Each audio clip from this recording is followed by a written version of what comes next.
Bem-vindos ao Papo Sustentável, podcast criado por alunos da disciplina de Recursos Alimentares para a População, da Faculdade de Saúde Pública da USP.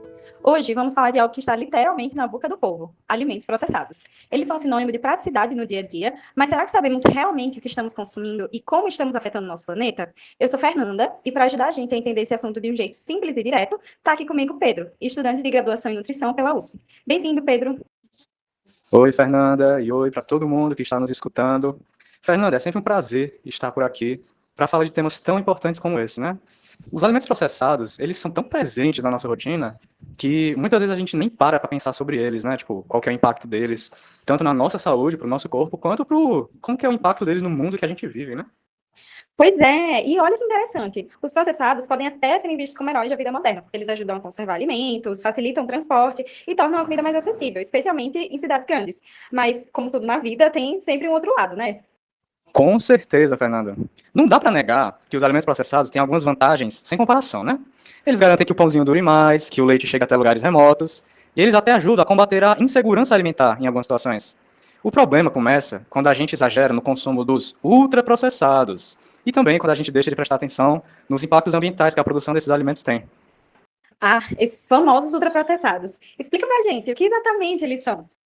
Excelente pergunta. Então, eu estou aqui utilizando a classificação nova, que foi uma classificação desenvolvida pela USP e que hoje é aceita mundialmente por especialistas da nutrição. Essa classificação organiza os alimentos em 4 categorias, de acordo com o grau de processamento de cada alimento. O primeiro grupo de alimentos são os in natura, ou minimamente processados. Eles são as frutas, os legumes, aqueles alimentos que saem direto da natureza. Mas esse grupo também inclui alimentos que passam por processamentos mínimos, processamentos simples, como limpeza e secagem. Exemplos desses são o arroz, o feijão e o café. O segundo grupo de alimentos são os processados, né? A gente pode entender os processados como um alimento in natura que teve algum ingrediente natural adicionado, ou que passou por algum tipo de preparo. Por exemplo, os queijos são processados, as conservas são processadas, e até mesmo os macarrões e os pães artesanais. Depois, nós temos os grupos dos ultraprocessados, que são aqueles alimentos feitos essencialmente de ingredientes isolados dos alimentos. Por exemplo, são feitos de xarope de milho ou extrato de soja.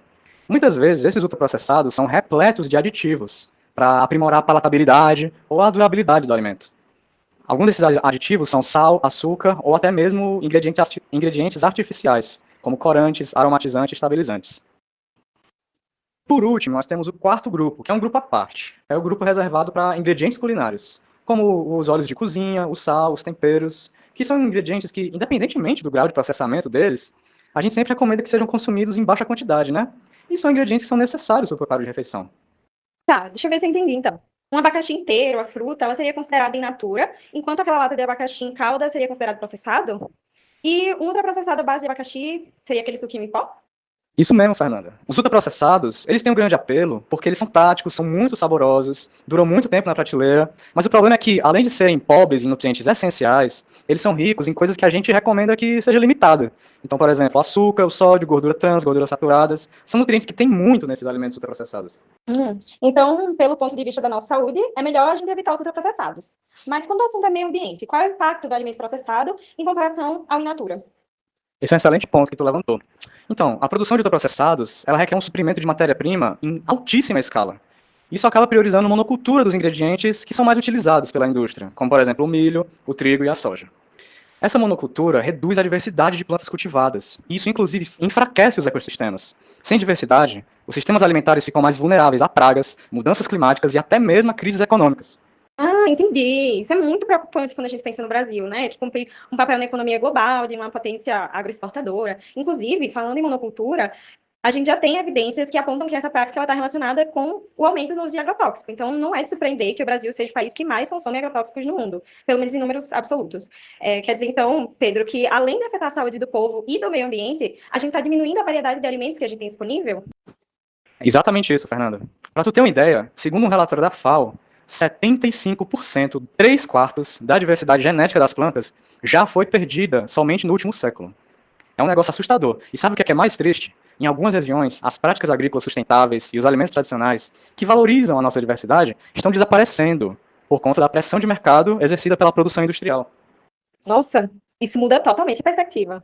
Mas, Pedro, o que é que o brasileiro médio pode fazer para ter um consumo pessoal mais consciente? Tem como consumir processados de uma maneira mais responsável? Com certeza tem, Fernanda. Primeiramente, fica aqui a recomendação de que todos leiam o Guia Alimentar para a População Brasileira, que está disponível gratuitamente pelo portal do governo. Além de priorizar os alimentos in natura ou minimamente processados na dieta do brasileiro, esse guia traz dicas e exemplos para as principais refeições, utilizando ingredientes típicos da biodiversidade brasileira. Cozinhar em casa com ingredientes frescos também é um baita de um passo, e é algo fortemente indicado pelo Guia Alimentar. Faz sentido, que legal.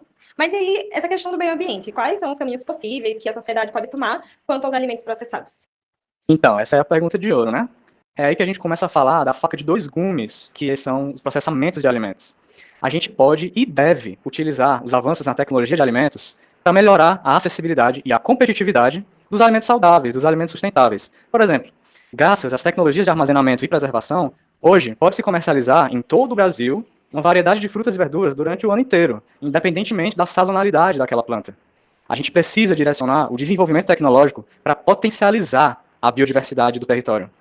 Por outro lado, se a gente quer produzir um alimento processado, industrializado, a gente pode adotar práticas como o ecodesign, que é uma lógica de produção industrial que pensa em toda a cadeia produtiva dos alimentos, visando reduzir os impactos ambientais, tanto a curto prazo quanto a longo prazo. Práticas do ecodesign poderiam incluir o uso de embalagens biodegradáveis, ou até mesmo práticas de colheita, de cultivo, que respeitem a biodiversidade durante a produção. O problema desse tipo de coisa é que nem tudo que parece sustentável realmente é no fundo, né? Tá falando do famoso greenwashing, né? O greenwashing, para quem não sabe, aqui do público, é quando as empresas usam marketing para parecerem mais ecológicas do que realmente são. Então, às vezes, um produto ele é vendido como natural ou sustentável, mas a cadeia de produção por trás dele ainda deixa marcas significativas no meio ambiente. Não é isso, Pedro? Perfeito a tua descrição, Fernanda.